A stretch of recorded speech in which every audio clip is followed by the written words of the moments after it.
Bonjour à tous, bienvenue au podcast des CSF. On est ici présent avec nous Guillaume Laplante. Merci d'avoir accepté l'invitation aujourd'hui. Ça fait plaisir, très content d'être là. Excellent. Mais ça, on se connaît pas tant que ça, les deux, mais je te suivais depuis un certain moment, puis je voyais que tu étais quelqu'un qui était pas mal actif sur les médias sociaux, qui faisait du contenu, qui avait de l'air d'être. Je te voyais dans pas mal d'événements. Je trouvais ça cool qu'on les deux, on partage un petit peu la même vision d'être le plus visible possible. Pour les gens qui ne te connaissent pas, est-ce que tu peux parler un petit peu de toi rapidement? Guillaume Laplante, je suis conseiller en sécurité financière chez Iago Financier. Ça fait un peu plus de 4 ans que je suis conseiller en sécurité financière. Rapidement, moi, dans cette carrière-là, j'ai réalisé que je voulais aider les gens. C'était important pour moi de venir cocher cette case-là. Fait que ça a été très difficile, je dirais, les premiers mois, quand il y a eu un certain. Tu fais du cold call, tu pousses la machine un petit peu, tu n'as pas un bassin immense de clientèle, tu n'as pas beaucoup de gens à contacter. Donc, tu fais sortir des listes, tu appelles les gens. Aller cocher cette case, aider les gens, c'était très important. Mais quand tu te mets à appeler dans du cold call, tu l'as vécu, Louis, c'est sûr, avec des conseils que tu as en ce moment et toi-même. Quand tu te fais envoyer chier 2, 3 fois, tu pognes un certain mur. Si tu le fais vraiment avec les bonnes convictions, tu as les bonnes valeurs quand tu rentres en rencontre avec un client, que tu veux vraiment aller dénicher les petites opportunités de faire de l'optimisation dans son portefeuille, optimisation au niveau des assurances. Quand tu te fais envoyer chier une fois ou deux, ça commence à être difficile sur le moral. Fait que, tu parlais de soirées, réseautage, des événements, les réseaux sociaux. C'est toutes des petites choses que j'ai ajustées au cours des 4 dernières années pour venir faire en sorte que j'allais avoir le moins possible de cold call à faire, jusqu'à ne plus en faire du tout et d'avoir un bassin de clients, donc soit par acquisition de clientèle, soit par réseautage, soit par professionnels qui sont alentour de moi pour être capable d'avoir vraiment un beau bassin puis de pouvoir doubler la clientèle que j'ai. Donc, si moi, j'ai une clientèle de 200 personnes, par exemple, ben, au lieu de grinder justement avec des façons comme le cold call, de monter ça à 400, je me suis dit, je vais m'entourer de professionnels qui travaillent comme moi. Puis là, je vais être capable d'avoir une clientèle déjà là, boum, de 400. Puis on va être capable d'aider le plus de monde possible, toujours en travaillant avec des gens qui ont les mêmes valeurs que toi. Fait que ça, c'était la chose qui était importante pour moi. Fait que j'ai cruise control dans ces 4 dernières années-là avec cette optique-là en tête. D'où le pourquoi tu m'as vu sur les réseaux sociaux un petit peu. Puis est-ce que tu considères que maintenant tu as réussi à atteindre ton objectif? D'arrêter de faire les appels à froid, puis être plus dans un marché, on pourrait appeler chaud, en quelque sorte. Cet objectif-là, je l'ai réalisé. J'ai surtout réalisé l'objectif de ne plus avoir la boule dans le ventre quand tu appelles quelqu'un que tu connais pas. Ça va avec l'expérience. Là, c'est plus désagréable de faire du cold call. C'est plus désagréable nécessairement non plus de me faire envoyer chier. Ça a été vraiment un work in progress pour élargir ma zone de confort. Puis même les soirées réseautage, les événements, ça n'a jamais été dans ma zone de confort. Je suis plus introverti qu'extroverti comme conseiller, donc ça a toujours été au lieu de sortir de ma zone de confort puis d'être épuisé pendant une semaine parce que j'étais allé à un événement, ben, tranquillement, pas vite, j'ai agrandi cette zone de confort-là, puis je pense que l'objectif était vraiment d'avoir une croissance personnelle. À ta première année, croissance personnelle, ça ne veut pas dire grand-chose en tant que travailleur autonome. Moi, j'ai été salarié toute ma vie avant. Ça ne voulait pas dire grand-chose de m'améliorer en tant que personne. Mais tu te situes un objectif salarié de revenu en tant que travailleur autonome. Puis quand je l'ai atteint, cet objectif-là, j'étais pas plus heureux. Fait que ça m'a remis en question sur qu'est-ce qu'il me faut en tant que conseiller, qu'est-ce que je veux pour mes clients.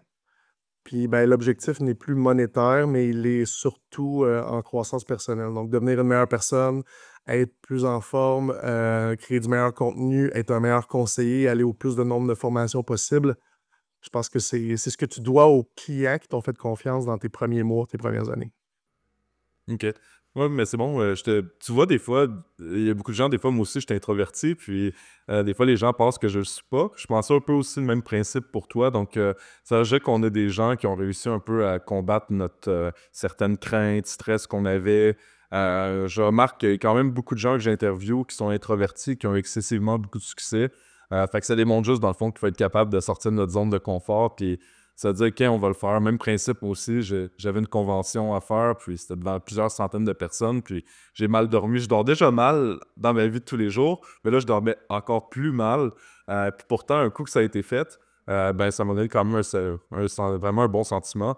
Puis sortir de la zone de confort, ça paye beaucoup. La dernière fois qu'on s'est parlé, on avait essayé de faire un podcast ensemble. Et finalement, on avait un problème avec l'audio. Puis on se parlait à ce moment-là, je te disais, ben, moi, je suis pas trop un gars d'événements. Puis finalement, quand j'étais allé à l'événement la semaine dernière, ça a été super enrichissant. Vraiment créer des beaux contacts, des beaux liens. Donc, ça démontre juste que si on sort tout le temps de notre zone de confort, ben, ça va vraiment être incroyable. Parce que tu deviens confortable, de un, dans l'inconfort, mais tu deviens confortable aussi dans des choses que tu pensais que c'était pas toi. Tu sais, si tu penses que c'est pas toi aller dans un événement, ben fais-le une fois, fais-le 2 fois, fais-le 3 fois, fais-le 4 fois, jusqu'à temps que tu aies un certain plaisir. Vas-y avec des collègues au début, tu sais, vas-y pas, solo puis, si tu te forces à aller parler à 20 inconnus, là, ça, c'est assez rough, là. Tu sais, vas-y avec des amis, vas-y pour avoir du plaisir, vas-y pour apprendre à connaître les gens. Ça, s'entend-tu que si tu es conseiller en sécurité financière puis que tu veux pas apprendre à connaître les gens, tu es pas dans le bon domaine. Parce que tes clients, c'est ce que tu devrais aimer le plus faire, c'est apprendre à les connaître. Tu sais, si tu reçois une référence: «Hey, écoute, tu as fait un super de bon travail avec mon frère, j'aimerais ça te rencontrer». Si tu es pas intéressé par qu'est-ce qu'il fait dans la vie, où est-ce qu'il s'en va, cette personne-là, je veux dire, tu feras pas un bon travail de conseiller. Fait que c'est un petit peu ça, c'est d'étirer cette zone de confort-là. Puis, tu sais, j'imagine même pas dans 10 ans où est-ce que toi, t'es, Louis, puis moi avec, de mon côté, si v'là 1 an, on n'était pas trop à l'aise d'aller dans des événements ou de faire certains appels. Imagine-tu dans 10 ans à quel point tu sais, les options sont infinies, par la suite. Ouais, je vois continuellement la différence. C'est de plus en plus, tout est plus facile. C'est pour ça qu'on voit souvent, tu sais, dans les premières années, il y a beaucoup de gens que c'est extrêmement difficile notre carrière. Par ça, plus qu'ils avancent, ben, ça finit que tu fais juste ce que tu as à faire. Puis oui, c'est gratifiant quand une personne qui t'a fait confiance, ben, te dit OK, je vais te référer un membre de ma famille, un ami. Même chose pour nous aujourd'hui, un conseiller nous réfère un autre conseiller, ça a bien été. Ben, ça, c'est vraiment une très belle. Quelque chose qui est vraiment gratifiant puis motivant. Puis c'était le même principe pour moi aussi. Tu sais, je fais plus de conseils vraiment aujourd'hui.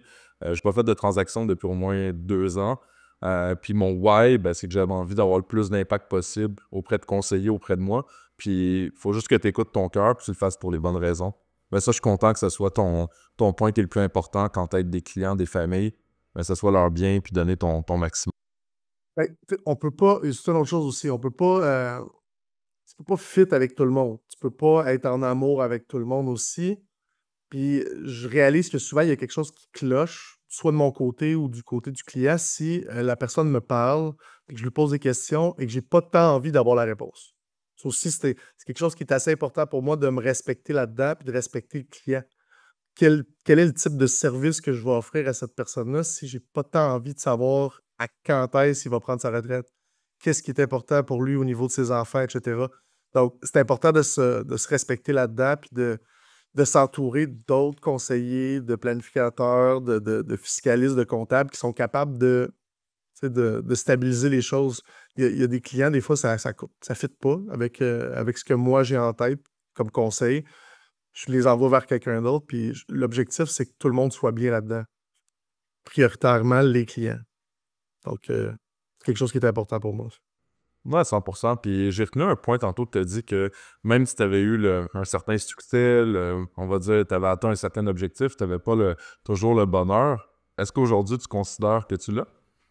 Je l'ai quand je me respecte. Puis des fois, j'ai encore la difficulté à me respecter à 100%.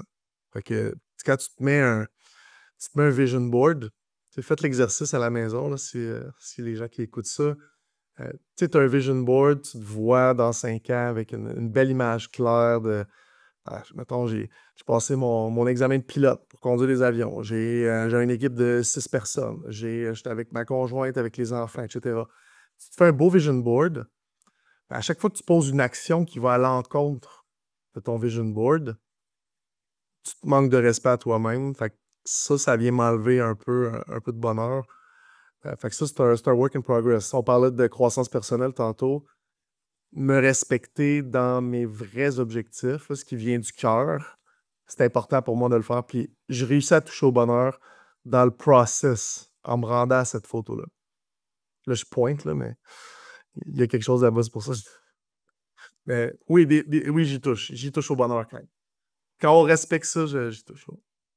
OK. Ah, c'est quelque chose qui est quand même assez, on dirait, qu'il faut que tu apprennes à naviguer dans toutes les des fois, les problèmes que tu as. Tu en as tout le temps des plus en plus gros. Faut que tu sois capable de naviguer avec ces problèmes-là en disant que c'est le chemin pour se rendre à destination. Donc faut que tu sois capable de profiter, d'après moi, de tous les moments, qu'ils soient bons ou négatifs. Puis des fois, on va avoir des moments qui sont comme on se dit: «Ça va-tu se terminer cette histoire-là?» Puis finalement, ça continue, mais ça fait juste nous préparer pour le futur, pour sûrement des problèmes ou des situations qui peuvent être encore plus importantes qu'on pourrait vivre à l'heure actuelle. C'est quelque chose qui est redondant, là. Les gens ont entendu ça souvent, mais d'être dans le moment présent, c'est important.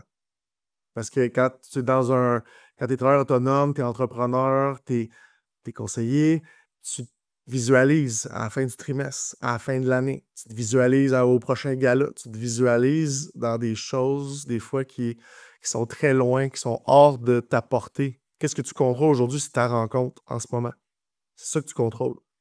C'est ça qui va te permettre d'aller aux photos que tu vois.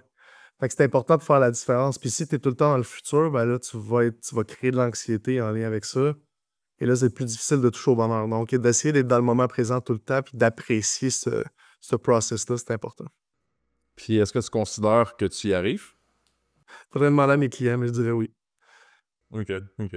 On dirait que on est tellement dans un monde que il y a 1000 choses qui se passent aujourd'hui avec toutes les communications qu'on a de partout sur tous les médias sociaux, les appels, les courriels. C'est vraiment quelque chose, moi, qui est encore, après plus que 15 ans dans le domaine, qui est encore un work in progress. J'aimerais vraiment pouvoir vivre que dans le présent, mais on dirait que c'est pas toujours évident, mais moi aussi, comme toi, je suis beaucoup de croissance personnelle, puis je travaille là-dessus pour éviter le plus possible d'être dans un mode d'anxiété. Quand je veux un peu d'anxiété, ben, j'essaie toujours d'être reconnaissant sur qu'est-ce que j'ai, ma famille, que je suis en santé, ma femme, conjointe, etc. Puis ça me permet de me remettre sur terre puis d'être capable d'avancer, mais c'est quelque chose qui est difficile en tant qu'entrepreneur, vivre le moment présent, je trouve. Ouais, je l'entends beaucoup, puis on le vit. Puis de ton côté, c'est quoi tes prochains objectifs dans ta carrière? Mes prochains objectifs dans ma carrière, c'est de faire monter le podcast en ce moment que j'ai avec Mathieu Lévesque, qui est un ami à moi depuis plusieurs années, qui a sa licence RBQ, il est entrepreneur général, il est également inspecteur en bâtiment. Puis on a créé un podcast qui s'appelle La Maison et le portefeuille. Je vois beaucoup de potentiel avec ce podcast-là pour créer du contenu. À la base, c'était pour créer du contenu pour les clients, futurs clients, des prospects, des gens qui sont intéressés. Mettons, tu vas acheter une maison, on reçoit un courtier immobilier, on se met à parler de transactions. Je trouve que c'était pertinent pour beaucoup de personnes, mais ça s'est transformé beaucoup en ça devient intéressant pour les gens de venir ventiler leurs problématiques, leur vie, puis de voir une pertinence pour les autres entrepreneurs, les autres travailleurs autonomes. On a reçu beaucoup de courtiers hypothécaires, immobiliers, des propriétaires d'entreprises, des investisseurs immobiliers, puis il y a tout le temps des choses qui recommencent. J'adore ça. J'adore ça, le fait que, tu sais, on pense tout le temps qu'il y en a qui réussissent vraiment bien, mais ils se sont plantés autant que toi, tu sais. Puis ça, les gens l'oublient. Parce que sur les réseaux sociaux, on parlait de ça tantôt, sur les réseaux sociaux, tu vois juste du positif. Tu n'en vois pas de négatif. Fait que le podcast, je pense que c'est extrêmement pertinent pour les entrepreneurs. Les gens qui écoutent le podcast nous donnent beaucoup de bons feedbacks qui expliquent que c'est pertinent d'avoir ce type d'information-là, puis on ne l'a pas à la télé. Tu sais, ça ne parle pas beaucoup d'entrepreneurs à la télé. Tu sais, tu le vois un peu, juste le fait de Luc Poirier, quand il était. Je ne sais pas si tu avais vu, Tout le monde en parle, quand Luc Poirier avait été là. Tu sais, il y avait comme deux humoristes, des animateurs, des gens qui ont des business, je ne m'en rappelle plus trop, mais tu sais, le panel était pas mal plein. C'était vers la fin de la soirée. Puis il a été un peu comme la risée du plateau. C'était très difficile pour lui de plugger 2 phrases en ligne. Au bout d'une phrase, le monde, il riait de certaines situations, il riait de son budget, il riait des investissements. Il parlait de quand il était jeune, les gens le coupaient. Il parlait de quand il était jeune, du comment il s'est lancé dans l'entrepreneuriat, qu'il a utilisé des cartes de hockey pour les flipper, puis qu'il s'est instruit, puis les gens le coupaient par rapport à ça parce que c'est pas valorisé. C'est pas valorisé au Québec, être entrepreneur. C'est pas valorisé, être travailleur autonome. Ce qui est valorisé, c'est d'avoir un bon fonds de pension en tant que salarié, puis de pas te péter les bretelles avec Focal, puis de pas parler de tes problèmes non plus. Fait qu'un podcast comme ça, je veux voir une croissance. Puis pas pour moi, puis pas pour des futurs clients. Là. Je veux voir une croissance. Je veux avoir le plus d'entrepreneurs possible qui viennent sur le podcast, qui aiment ça, nous parler de leur vie, puis du pourquoi ils sont devant nous. Moi, c'est ce qui m'allume le plus. Je veux pas un podcast qui parle du comment. Tu sais, je donne un exemple. Là. Tu reçois un courtier hypothécaire. Courtier hypothécaire, tu lui demandes en ce moment, avec les taux d'intérêt, comment toi tu agis. Ils ont toutes les mêmes formations, là, sensiblement. Tu lui demandes le comment, tu te donnes les stratégies, ben, si tu invites 10 courtiers hypothécaires, tu vas avoir du copier-coller. C'est pas ça que je veux. Pourquoi tu es courtier hypothécaire? Pourquoi ce soir, tu es devant nous? Qu'est-ce qui fait en sorte que toi, tu as été invité sur un podcast? Qu'est-ce qui t'allume? Qu'est-ce que tu as vécu dans ta vie avant? Qu'est-ce que tu faisais avant? Qu'est-ce qui a fait en sorte que tu es devenu travailleur autonome? Pourquoi tu travailles pour telle bannière et non un autre? J'adore savoir le pourquoi. Ça m'allume mes rêves. Fait que c'est beaucoup ça. Je vois ça dans les futures années. Je vois une croissance dans ma carrière. Je vois une belle équipe, peut-être des juniors, des conseillers qui vont vouloir suivre un peu le train que je suis en train de mettre en place avec mes adjointes. Je pense que c'est beaucoup ça. Là. On cruise control sur la vague de succès que j'ai avec les références qu'on reçoit, puis on aide le plus de monde possible. C'est ça l'objectif. OK, ben, c'est super pertinent. Puis, ça fait combien de temps environ que tu as lancé ton podcast? Ça va faire 2 ans bientôt? Puis, est-ce que tu vois premièrement une croissance? Oui, il y a une belle croissance, mais ça reste à petite échelle. Là. Je ne sais plus combien d'abonnés on est rendu, mais on a un travail marketing. C'est quoi la conférence que vous faites? Est-ce que c'est. Je vois quand même les vidéos sortir. Est-ce que j'ai pas remarqué, c'est la constance exacte, c'est quoi? Est-ce que c'est une vidéo à chaque temps de temps ou. L'objectif, c'est de tourner chaque jeudi soir. On est à Saint-Jean-sur-Richelieu. On est commandité par l'équipe Véronique Caron de Multiprès. Fait qu'on tourne dans les locaux là-bas. Ils ont un studio. Et l'objectif est de tourner une fois semaine, un invité, puis d'avoir un bloc à partir de 18h jusqu'à vitam aeternam. Là. Tu sais, si la personne est pertinente puis qu'elle veut veiller jusqu'à 11h le soir parce qu'on capote, on trippe, puis il nous raconte sa vie, puis je veux dire, on en a eu des podcasts qui ont duré 2h30, 3h.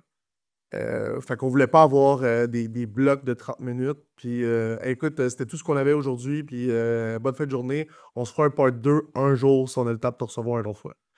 Je voulais vraiment avoir quelque chose que, écoute, si ça dure 1 heure, ça dure 1 heure. Ça dure 3 heures, ben tant mieux. Fait que l'objectif, c'est un par semaine. Dans les dernières semaines, il y a eu beaucoup de problèmes de santé de nos côtés avec les enfants, la famille. Mais l'objectif, c'est de faire à peu près 4 tournages par mois. Là. OK, OK. Ouais, ça, c'est quand même un work in progress, faire un podcast. Puis, ben, je trouve ça intéressant, moi aussi, de mon côté, quand j'essaie de faire des interviews, ben, c'est pas juste d'essayer d'aller plus dans des fois des éléments qui sont un petit peu plus personnels aux gens. Puis, ça a été quoi les défis qui ont monté. Fait que c'est vrai que sinon, ben, ouais, c'est de voir un peu le vrai visage de l'entrepreneur. C'est quoi les struggles qu'il y a eu pour se rendre où qui est là aujourd'hui. Puis ça, je trouve que c'est le fun. Je suis d'accord avec toi à 100% que c'est le côté qui est moins sur les réseaux sociaux. On voit juste toute la vie, tu sais, comme tout parfait, tout est beau. Mais à la fin de la journée, c'est pas ça la vie d'un entrepreneur. Un entrepreneur, c'est tu te remets en question continuellement. Des fois, puis surtout, moi, je suis quelqu'un d'assez extrême. Donc, peu importe où je me rendrais financièrement, ben, j'aurais tout le temps des nouveaux objectifs, des nouveaux défis. Quand c'est quelque chose qui nous stimule, il n'y a rien qui peut nous arrêter. Fait que, mais c'est le fun qu'on partage d'une certaine façon une vision similaire. Le podcast, c'est vraiment quelque chose que tu fais sur du long terme. Moi, de mon côté, si je peux juste, dans le fond, avoir de l'impact, aider des conseillers, un petit peu, je trouve qu'on est dans un monde qu'on ne partage pas nécessairement tout notre vécu, nos connaissances. C'est pas à cause que moi puis toi, on est dans des bannières complètement différentes qu'on peut pas développer un lien ensemble. Donc, tu sais, rendu là, puis il peut y avoir une personne qui va des fois juste donner un conseil qui peut changer la vie d'une personne. Puis ça, je trouve ça le fun. Quand j'étais allé au congrès l'autre fois, il y a une personne qui est venue me voir, elle dit « Je suis tes vidéos, puis merci vraiment, bon travail, ça m'encourage à continuer. » Puis quand tu peux juste avoir ce genre d'impact-là que tu mets dans la vie des gens, ben je trouve que ça fait toute la différence. Ouais. Très d'accord avec toi. C'est la raison pourquoi on se lève le matin. Je veux dire, quand t'es sur ton why comme ça, puis tu as l'impression que tu viens de tomber vraiment sur ton X. Tu parlais de bonheur tantôt, là. Quand tu as l'impression que tu es sur ton X, là, que tu fulfills vraiment ton why, tu mets le doigt dessus. Ça te permet de t'améliorer en tant qu'humain, là, personnellement. Puis de ton côté, ça s'est passé, tu sais, tantôt tu nous as parlé brièvement, mais comment ça s'est passé ton début de carrière? Avant ça, toi, tu faisais quoi? J'imagine que tu as eu une autre vie avant d'être conscient en sécurité. Pour en parler pendant 10-15 minutes, écoute, moi j'ai été machiniste pendant 9 ans. OK? Moi, dans le manuel, moi, pendant 9 ans. Puis pendant ce 9 ans-là, j'ai travaillé pour le syndicat qui gérait à l'intérieur de la shop où ce que je travaillais, qui est les TUAC. Donc, je travaillais pour les Travailleurs unis de l'alimentation et du commerce. Et c'était eux qui géraient l'usine où ce que je travaillais. Et je suis devenu recruteur syndical pendant un laps de peut-être 1 an et demi, 2 ans. Et ce travail-là, il est venu cocher beaucoup de cases, le travail de recruteur syndical. J'ai fait des campagnes syndicales partout au Québec. J'ai voyagé, j'ai fait beaucoup de routes, j'ai rencontré des gens, j'ai appris à connaître des gens. J'ai compris le pourquoi ils voulaient syndiquer. J'ai compris le pourquoi ils ne voulaient pas syndiquer. J'ai compris que d'avoir un revenu décent, c'était important. J'ai compris que les finances, c'était tabou. J'ai compris beaucoup de choses dans ce milieu-là. Puis, ce qui est arrivé, c'est que mon employeur qui gérait l'usine, lui a décidé d'arrêter les libérations parce qu'il a réalisé que dans la convention collective, il y avait un petit astérix qui disait que c'était au bon vouloir de l'employeur. Donc, l'employeur a dit non, finalement, on a besoin d'un machiniste, fait qu'on coupe la libération, tu reviens travailler. Ça m'a fait mal psychologiquement, t'as pas idée, là, tu sais. Je me suis senti vraiment comme un numéro parce que comment moi je me sentais, ça avait vraiment pas été pris en considération, là. Puis ça en est suivi une dépression due au fait que je me suis fait attacher à une machine, là. Puis je me voyais, les images que je voyais, c'était moi à 60 ans qui travaillais encore dans cette même usine-là, avec mon fonds de pension. Puis je me voyais coincé là. Puis quel âge j'avais? 29 ans, 28, 27, 28. La dernière année que j'ai travaillé là. Puis je me voyais pas être en mesure de retourner aux études. Je me suis dit, je viens de perdre 10 ans de ma zone active, là, tu sais, de ma vie active en tant qu'adulte. C'est trop tard. C'est le réflexe que j'avais. C'était que c'était trop tard de me réorienter, de faire autre chose. Mais après la dépression, j'ai eu un petit arrêt de travail. J'ai décidé de me lancer dans tout ce qui était service à la clientèle. Je me suis dit, faut que je retouche, faut que j'aille cocher cette case-là de travailler avec des humains, de poser des questions, d'apprendre à connaître les gens. Fait que je me suis dit, tout ce qui est service à la clientèle, je vais aller essayer de vendre des autos, des meubles, name it, là. Je vais aller travailler dans une quincaillerie comme représentant interne, peu importe. Finalement, j'ai envoyé les CV partout. J'ai eu un retour d'appel d'une compagnie qui s'appelle Bercor à Sherbrooke. Et cette compagnie-là m'a engagé comme représentant interne pour vente, achat là, à l'interne, pour aller faire des soumissions, des illustrations pour des clients qui appelaient j'ai besoin de tel outil. Fait que je faisais du service à la clientèle. C'est venu cocher une petite case, mais il manquait la portion aide. J'ai l'impression que n'importe qui d'autre pouvait faire ce travail-là. Ça, c'est la partie aussi qui est importante pour la suite. J'ai perdu mon emploi avec le COVID. Donc, première vague de COVID, on est éclairé parce que là, il n'y avait plus de travail du tout. Et j'ai reçu un appel 2-3 mois plus tard, de ma directrice actuelle chez Yodro Financier. Les services financiers, ça t'intéresserait-tu? Puis quand elle m'a appelé, j'avais ma deuxième fille, Marion, dans les bras et elle avait 14 heures de vie. Donc, elle était née dans la nuit. Puis là, c'était le matin que j'ai reçu l'appel. J'avais ma fille dans les bras. Puis j'ai regardé ma blonde, j'ai dit, je le fais-tu? Tu sais, je vais-tu voir juste c'est quoi?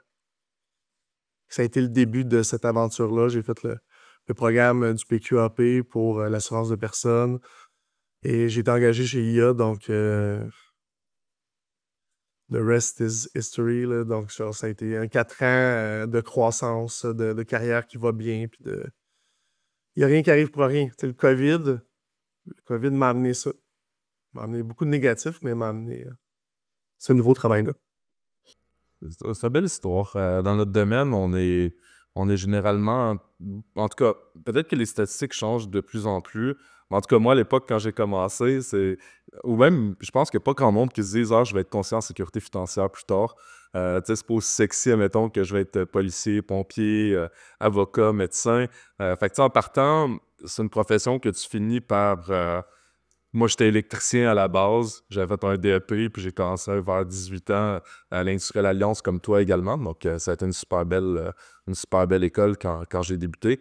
Mais c'est un peu le même principe. Mais je pense qu'il n'est jamais trop tard pour être heureux, puis de trouver quelque chose qui nous plaît, puis qu'on a un accomplissement, ça n'a pas de prix. Puis des fois, on voit des gens même à la conférence que j'étais, il y avait une madame, peut-être dans la soixantaine. Puis elle a dit, ben ça, c'est vraiment ma deuxième carrière, puis je le fais à cause que j'ai du plaisir, puis je m'amuse. Fait que, tu sais, des fois, il n'y a pas de. Faut juste être heureux dans ce qu'on fait, avoir une raison de se réveiller le matin. Exactement. Ça, c'est. Non, ça a été le premier réflexe que j'avais quand j'ai commencé. En fait, avant de rentrer là, chez Yud, à l'agence, j'étais à l'agence de Granby. Je me rappelle, le réflexe, j'étais comme, ça va être laid, ça va être beige, ça va être brun, puis il va y avoir juste des hommes, puis ils vont tous avoir des bas bruns. Là. Tu sais, c'était l'image que j'avais en tête des assurances. Tu sais, tu parles d'assurance, tu parles de placement. Je voyais juste des vieux monsieur, j'étais comme, ça va être un vieux milieu. Il n'y avait personne en haut de 35-40 ans. La moitié, c'était des femmes dans notre agence. J'étais bien dans l'agence. J'ai juste ouvert la porte, là. Je fais comme, je me sens bien. Je me sentais bien. Ça a été le premier déclic pour moi, ça a été oh my God, pourquoi je me sens bien dans un bureau? J'ai travaillé avec mes mains pendant 10 ans avant. Là. Puis j'étais comme wow, il y a quelque chose qui se passe. Fait que je vais aller voir. Puis là, j'ai vu le directeur d'agence, ça a cliqué. Ma directrice, ça a cliqué. C'est une perle. Puis ça a été petit à petit. Qu'est-ce que je veux faire comme croissance? Qu'est-ce que je veux faire comme chiffre pour atteindre plusieurs objectifs? L'important, c'est d'être bien dans ce que tu fais. Puis quand je suis rentré dans le local, j'ai fait comme oh, c'est un bon start. J'étais content. J'aurais pu avoir. Tu sais, l'appel aurait pu venir d'ailleurs. Puis ailleurs, j'aurais pu ne pas être bien. Et le ne pas être bien aurait fait en sorte que j'aurais peut-être pas été dans cette carrière-là. Et c'est ça qui est spécial, c'est qu'il n'y a rien qui arrive pour rien. C'est que je devais être bien quand je suis rentré. Puis je devais bâtir cette carrière-là. Je devais rencontrer les personnes que j'ai rencontrées pour aider les clients que j'ai rencontrés. Mais je pense qu'il n'y a vraiment rien qui arrive pour rien.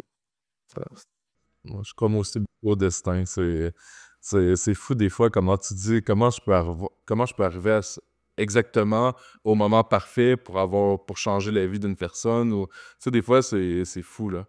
Des fois, ou un autre point, des fois, dans notre vie, on a tendance, tu sais, si on dit non à toutes les opportunités, mais des fois, on peut tellement avoir des belles opportunités qui peuvent se présenter, juste à être curieux, puis, mais je trouve ça super bien. Puis, de ton côté, ce serait quoi, tu sais, avec toutes les années, puis les essais-erreurs que tu as faites, c'est quoi le meilleur conseil que tu pourrais donner à un conseiller en sécurité financière pour réussir dans le domaine? J'ai plein de phrases qui se contredisent dans ma tête. Plein de phrases qui se contredisent. Tu sais, moi, mes ingrédients pour le succès, ça a été d'embarquer dans une fusée puis de mettre du fuel de navette, là. Ça a été ça, Mais ça a fait en sorte que j'ai perdu l'équilibre beaucoup de fois dans ces 4 dernières années-là. Dans le sens que quand tu prends beaucoup d'altitude puis que ça se met à bien aller, mais tu as beaucoup de clients, tu as beaucoup de rencontres, bien là, le service à la clientèle, la base de ta business, de pourquoi tu le fais, ça se met à chambranler. Fait qu'il y a beaucoup de fois que j'ai dû comme, pas chuter, mais comme réévaluer mes affaires, mais en downshiftant. Mais moi, ça a été une bel exercice de faire ça parce que j'ai fait beaucoup plus de chiffres que la moyenne des conseillers qui débutent. Ça m'a vraiment beaucoup appris parce que j'ai fait beaucoup plus de rencontres aussi que la moyenne des gens qui débutent. Si c'est en moyenne, tu fais 10 rencontres par semaine. Moi, j'en faisais 30. Je faisais 25-30. Fait que quelqu'un qui a 1 an d'expérience, ben, en moyenne, moi, j'en avais 2,5, 3. C'est pas exactement le même travail. Fait que je dirais que ça, si t'es quelqu'un d'excessif dans la vie, si t'es quelqu'un qui aime, qui drive par les challenges, ça peut être un bon conseil. Mais ça m'a apporté beaucoup de. Je dormais pas. Je dormais pas. Je regardais mes chiffres. C'est ça, c'était difficile. Il y a certains moments, ça a été très difficile. Mais je dirais que le meilleur conseil, c'est l'opposé. C'est de respecter tes valeurs puis d'y aller étape par étape. De pas engager une adjointe si tu n'as pas l'argent pour la payer. Euh, de pas investir 10 000 dans ta business avant d'avoir fait 50, 100 000, 150 000. Tu sais, d'avoir un certain pattern, puis une certaine croissance, puis de respecter ton plan de match, tu sais, ton 1 an, 5 ans, 10 ans, d'essayer de le respecter pour être capable C'est plus un marathon dans la vie qu'un sprint, là. Tu sais, quand tu sprints, tu te demandes qu'est-ce que tu fais après avoir atteint la ligne d'arrivée, là. C'est un petit peu ça. Fait que sprint arrêté, je pense que c'est moins pertinent que quelqu'un qui va faire un marathon et qui va avoir une belle croissance stable. Fait que je dirais respecte tes valeurs, travaille, un bon nombre d'heures par semaine, essaie de travailler un petit peu plus que les autres pour apprendre un peu plus. Fait que c'est le conseil général là, que je donnerais. Moi, là-dessus, je suis comme toi. Moi, d'avoir un agenda avec des trous, je suis absolument pas capable. Moi, mes agendas, j'ai jamais un trou. Fait que quand on le regarde, on dirait juste un bloc au complet, puis aucun trou à chaque semaine. Puis après ça, ben, le moment que j'utilise pour faire des suivis relances, ben, c'est les annulations ou les rendez-vous qui prennent moins de temps que prévu. Puis je suis capable de tout gérer à chaque jour. Tous mes courriels sont répondus, mes appels, les 50 conseillers qui m'écrivent sur Messenger, tout le monde est répondu, mais c'est tout le temps. Je suis d'accord avec toi, moi aussi, même quand j'ai commencé, là, c'était tout le temps des rendez-vous sans arrêt. Puis même après 1 an, tu sais, je me sentais déjà comme si mon expérience était beaucoup plus grande, juste par le fait que j'étais beaucoup en action puis sur le terrain. Mais ça, c'est fun de voir des gens qui pensent de la même façon. Tu sais, des fois, c'est juste le petit 10, 15, 20% que tu donnes de plus qui va faire toute la différence, là. Il y a des moments, des fois, que tu fais une semaine, que ça va pas super bien, t'as pas beaucoup de ventes. Puis là, des fois, quand tu continues ton hustle, le jeudi soir, une grosse transaction, après ça, le vendredi, pendant que tout le monde, des fois, tu sais, ils ont eu une grosse soirée le jeudi, ben moi, je continue le vendredi. Même à cette époque-là, je faisais des week-ends. Fait que tout se fait vraiment sur la constance. Puis je juge pas non plus que j'ai été une personne qui était meilleure que les autres. J'étais juste extrêmement constant. Puis j'abandonnais jamais. Puis c'est un peu le trait pas mal que les gens qui réussissent ont développé au fil du temps. Puis ça se développe. Double introvertis qui réussissent. Ouais. T'as 100% raison. On est direct sur la même ligne longueur d'onde là-dessus, mais un dernier conseil que je pourrais te donner, là, peut-être avant qu'on se laisse, c'est surtout au niveau de investir dans ta business en tant que conseiller. Il n'y a jamais aucun dollar qui va être perdu. Et même quand il va être perdu, par exemple, tu achèterais 10 leads, tu ne fais pas de transaction. On s'entendrait que tu perdrais de l'argent. Mais tu apprends tellement de cette perte financière-là. C'est ça qui va te faire avancer dans ta business. Puis moi, c'est ce que j'ai réalisé. J'ai pris peut-être 40 000 de coaching en 4 ans. Ceux que j'ai appris le plus, c'est ceux que j'ai appris le moins. Ça donne une idée? Les leads, j'ai acheté pour 25 000 de leads. C'était même pas dans mon plan d'affaires. On parlait tantôt de mon plan d'affaires, c'est que les gens m'appellent. Pourquoi j'achèterais des leads? Il y a beaucoup de moments où j'ai acheté des leads parce que je voyais une opportunité, entre guillemets. J'ai appris. J'ai appris beaucoup de ça. Des formations, une formation à 500 qui est donnée par IA ou qui est donnée par la CSF ou la conférence que tu as donnée. Toutes des petites affaires comme ça, mettons qu'il y a un coût relié. Si tu te poses la question, tu hésites de mettre ce 500 $-là sur toi, sur ta business, c'est là que tu te commences à te ramener dans le 90% des conseillers. Va dans le 10%, parce qu'il y a 10% des conseillers qui restent. Ça ressemble à ça, les stats. Fait que si tu veux être dans le 10%, puis dans le 10% du 10%, tu dois faire les choses que les gens ne font pas. Et ce qu'ils ne font pas, c'est investir en eux, faire plus de rencontres, puis vouloir aider.